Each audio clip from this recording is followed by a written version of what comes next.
All right, what's going on, guys? Welcome back to the Wednesday Word Wad. I'm here with Mike Sell, and we're going to be talking about the difference between healthy eating or eating for longevity and health, and then eating for performance.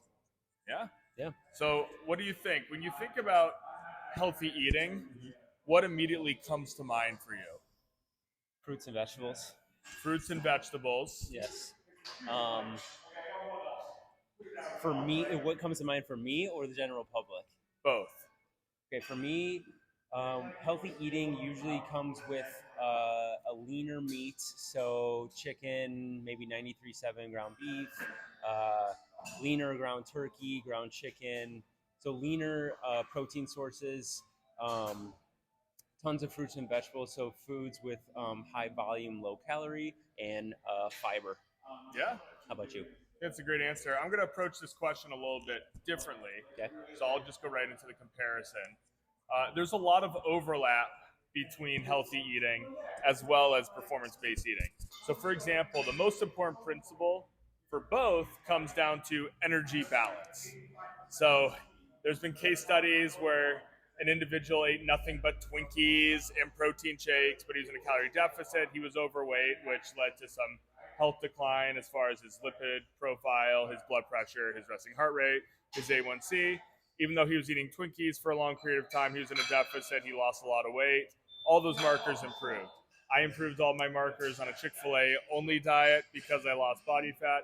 Now, these are case studies where n equals one. If you look at the some of the literature, you'll find that energy balance and maintaining a healthy weight, so not too much adiposity or holding on to too much body fat, is kind of the number one key to being healthy. And then health is defined as being free of disease, and disease could be defined as blood variables that would set you up for higher risks of mortality, like cardiovascular disease, cancer, etc. So for performance-based eating, the energy balance is be critical as well. If you want to enhance performance in the long run for most sports, you need more muscle. That typically requires being in a calorie surplus if you're relatively trained or advanced, taking more calories than you burn so you can build up lean tissue that you can then train to produce force, that you could then train to produce skill. And then if you are having to lose body fat to get maybe a bit quicker, more mobile, that comes down to energy balance as well. So that's where the overlap occurs. Now, where there's a slight difference is for eating for health, there's only so much protein, so much carbs, so much fat that you need. So you probably want to set your minimal amount of protein, carbs, and fats at 10% of your total calories. Generally speaking, for health, you want at least zero point 0.3 grams of fat per pound of body weight. That's going to help with normal hormonal function, absorbing fat soluble vitamins, and overall cellular health. You actually don't need a whole lot of protein to remain healthy, but we have seen in the literature that people that go too low in protein oftentimes see decreases in brain function as they age, as well as overall recovery, which could lead to fragility, hip fractures, falls, etc. And then carbohydrates. The foods that have carbohydrates generally are fruits and vegetables that are high in nutrients, high in antioxidants, phytochemicals, which will decrease risk of cancer potentially, as well as cardiovascular disease. But yeah, the main overlap is the energy balance. Where it gets a little bit different is with healthy eating, like you said, you want a mixture of fruits, vegetables, lean protein sources, healthy fats, uh, etc. And then for performance-based eating, the number two most important principle is going to be how you set up your macros, where you're getting enough protein to potentiate muscular recovery, enough carbs to potentiate performance in the gym, as well as recovery by replenishment of glycogen, allowing protein to do their job. They're incredibly protein sparing while getting enough fat. So lots of crossover. Now, where things get a little bit different, if you want to touch on this. Yeah. You're talking about the quality of food. Yes. Yes. So, being in the CrossFit space, we may be fans of several famous or professional CrossFitters, and a very well-known one, Matt Frazier, who is now retired. In several of his documentaries and videos made on him, he talks about the nutrition, more specifically in between, like during competition and in between events.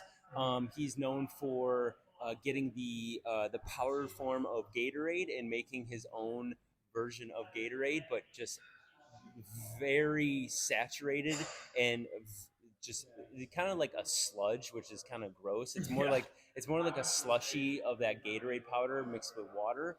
And then he's also known for eating like Snickers bars in between events. And his thought process was that all these people are worried about they're going to Whole Foods in between events, and he's talking about this at like the CrossFit Games, like in between events, preparing before the games. They're going to Whole Foods, weighing out their sweet potatoes, their rice, their lean meat options.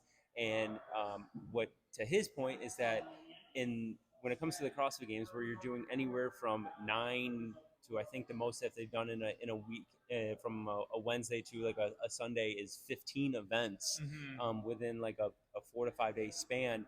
Is that you just need to recover as fast as possible, and the way to do that is protein and is overall energy balance or in calories. And you're it's going to be very difficult for people at the games to or in any competition to be able to maintain body weight. And so because you're spending so much time competing, that like especially in like the Tour de France, Tiger Woods has talked about it on the golf course. He loses a ton of weight when he's walking the course. Yeah. There's not enough time in the day for people to eat, and especially if you're trying to get like that whole food, that term that everybody loves to use, minimally processed whole foods. If it had a heartbeat or grew from the ground, that's what you eat. So going back to Frazier, is that he's just focusing on is getting as many calories as possible to help start that recovery process, so he's good to go for the next event and the next day. Yeah. So Yeah, I think it's important to note, like, we are proponents of being mostly nutrient-dense foods for most folks, because it is easier to win the energy balance game. If the food tastes too good, you're eating all processed foods. Sometimes those foods are hyper palatable, and it's hard to dose accordingly. You won't feel as satiated, and you may be more prone to overeating, yes. while also not getting as many nutrients. But what we have found working with lots of high schoolers that are very active in their sports, you could even take like Michael Phelps as an example, and you look at what he was eating in his prime with 10,000 calories. If you're only eating super nutrient dense foods and you are in a sport where the expenditure is extremely high, extremely frequent, and you're constantly having to peak or train at your best, you're going to want to make it doable to get those calories in, specifically carbohydrates to replenish glycogen. Now, getting enough carbohydrates as a top level CrossFitter through just fruit is near impossible. You'd have to be like from the Jungle Book series and be whatever that gorilla's name is. It's been a while. Okay, well, you know, the Italian gorilla, he would eat like 1,000 bananas. Like if you're that dude, then yeah, you might be able to do it. But you'd have to be like you'd have to be Tarzan. You'd be a little unique in that way. Yeah. But what we have found to be really helpful is recommending mostly eating nutrient-dense foods. And then if you're in a season where you're training really hard or you're looking to put on a little bit of lean tissue, and I do this with the high schoolers all the time, find the window where you're typically hungriest, in a window where the food you eat there won't necessarily affect how much food you eat at a different time. And what we have found for a lot of folks to be helpful is maybe biasing an extra 400 or 500 calories at dinner. So, or before they go to bed.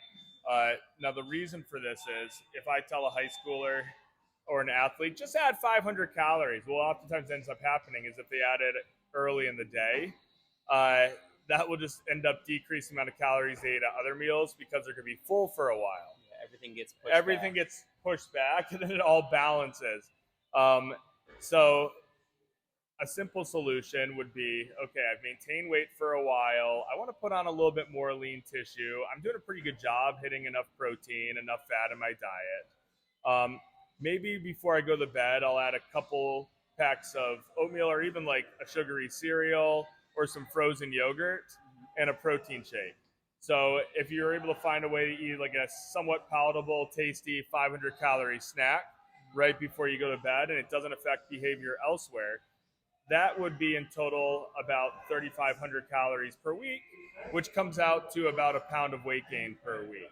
Now, if an individual is looking to gain somewhere between zero point 0.5 and 1% body weight per week, depending on how lean they are, how quickly they want to mass, how much they have to mass based on context and timetables, that's kind of a good way to start. Now, obviously, there's a thermic effect of that food, so it may not be a full pound, but it's a helpful starting point, and it's easily put in with intent and allows for long-term behavioral change. So you don't have to overcomplicate this when we talk about performance-based eating, but you do have to make some changes depending on the season, depending on what the outcome goals are. And yeah, that's just a simple recommendation. Mm-hmm. And we mentioned it at a little bit earlier, talking about like the Jungle Book and the gorilla like eating like 1,000 bananas, and that's why we kind of push people when they're in that either that fat loss, weight loss phase to increase that that high volume foods with the lower calorie foods, because it is so challenging to overeat fruits and vegetables because you get sick of it, right? Yeah. You can only eat so many uh, things of broccoli or so many grams of an apple. Like those big Honeycrisp apples, you're pretty much sick of it after you're done eating it. Yeah. So that's why it's very challenging to over consume those, and that's why it's probably not the best option when you're in competition, whether you're doing CrossFit, triathlons, marathons. Like you're gonna be worried about the lower volume foods that have the higher calories for the carbs and for the energy. So, like you said, those little oatmeal packets. I don't know if you know the macros and the calories on them specifically. Well, I'm guessing. Yeah, so like a normal Quaker's sugar maple brown oatmeal packet is 160 calories. So you could easily, if you're trying to gain weight, they're kind of filling, but they're not too filling. Add 2 packets of that. That's 320 calories. Add a Fairlife shake with it. All of a sudden, you just got an additional 470 calories with approximately 38-ish grams of protein. Most of the rest of the calories are carbohydrates. It'll make it easy to sleep at night, which will potentiate recovery, and it's simple. Yep. If you're in fat loss and you want to have oatmeal, I recommend add more water, cook it longer, you get more volume. Maybe go the low sugar option. If you're in a weight gain, you get the full sugar. Or if the oatmeal becomes too satiating and it becomes even harder to eat, then you could go from like the oatmeal to a sugary cereal. And then after time, if it's hard to get those calories in, you could go up to maybe like Albanese gummies or angel cake. Yeah. So think about not only the potentiation of the weights that you lift in the gym, but also think about potentiation of satiety. And when you're massing, choose foods that are somewhat satiating at first, but you can still gain weight. And then that way you have more cards to play, kind of like Uno draw fours later, where they're less satiating, more enjoyable, and it's easier to get the calories in and potentiate a longer term massing phase. Typically, we recommend if your goal is muscle gain to gain for at least 12 weeks. So if you use all your best cards at first or you gain too quickly because it's hard to control, that just makes it tougher and you don't get as much effective progress in the long run. So a couple other little key principles for performance-based eating that you could try applying that may make it easier for you in your next massing phase. So, Mike, if you had 3 things, I'm very big on like when I'm coaching somebody, whether it be nutrition or resistance training, like personal training, I don't throw a bunch of different things at them to focus on. Each training session or each consultation or meeting with them, I try to add one additional kind of thing. So like this first week, let's just focus on getting 150 grams of protein. Don't worry about anything else. And then we build off of that. What are the top three things that you would recommend people to concentrate on with the healthy eating aspect? Or maybe somebody that doesn't compete and they're trying to lose weight or just maintain their current physique. And then what are the top 3 things to focus on when they are either a competitor in CrossFit, like I said earlier, marathon, they cycle, and it's more of a longer duration Yeah. sport. So we could take a utilitarian approach here.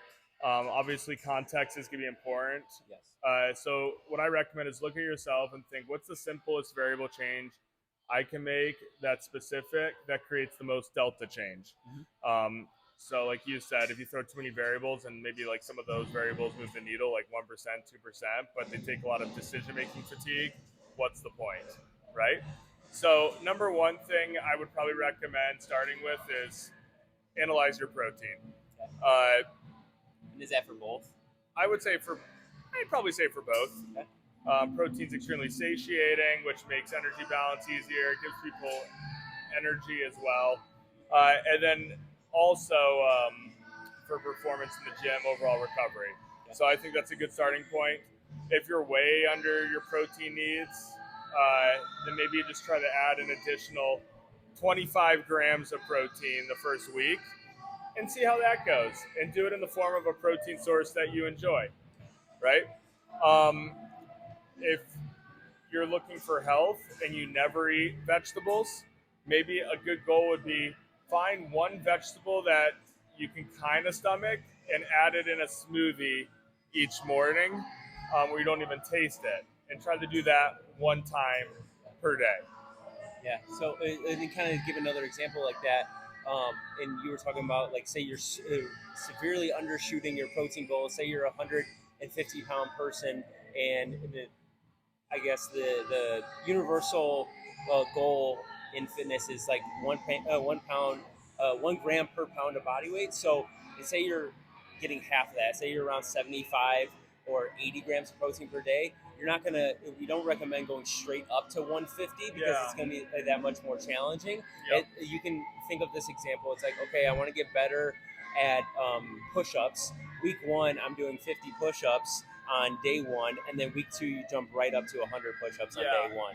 So you make this huge jump in volume, food volume, or repetition and set volume with working out. You're either going to burn out. You're not going to be able to recover from that, and it's going to be much more daunting. Yeah, it's going to set you up to fail most likely, and at that point you'll be gritting too hard and relying on the psychological muscle of discipline. But discipline can only get you so far. Then after a couple of days, you'll probably say, F it, get off, and then be sad, and then you're going to get inspired like a week later and try again. We recommend that nice, slow, phasic approach. And then once things become more intuitive, you stack on another variable. Allow yourself grace. Take your time with it. We're fitness people, but one issue we have with the fitness world is when people think that this is easy just because they've been doing it so long. We understand that this is not easy. Behavioral change takes lots of time and self-love. So we encourage you to love yourself. Find one variable at a time that you believe would create the most delta change. If you're ever looking to find out maybe what that variable starting out may be, myself and tons of people on our team are all Renaissance Periodization certified nutrition coaches. Zach has an incredible amount of knowledge when it comes to nutrition. We are here for you. We are here to serve. We are here to help. Ask all your questions. And if we don't know something, we'll probably become curious and we'll try to figure it out or ask someone that does. So, yeah, anything else? Nope, that's all I got. Sweet. Thank you for joining us. Thanks, Mike.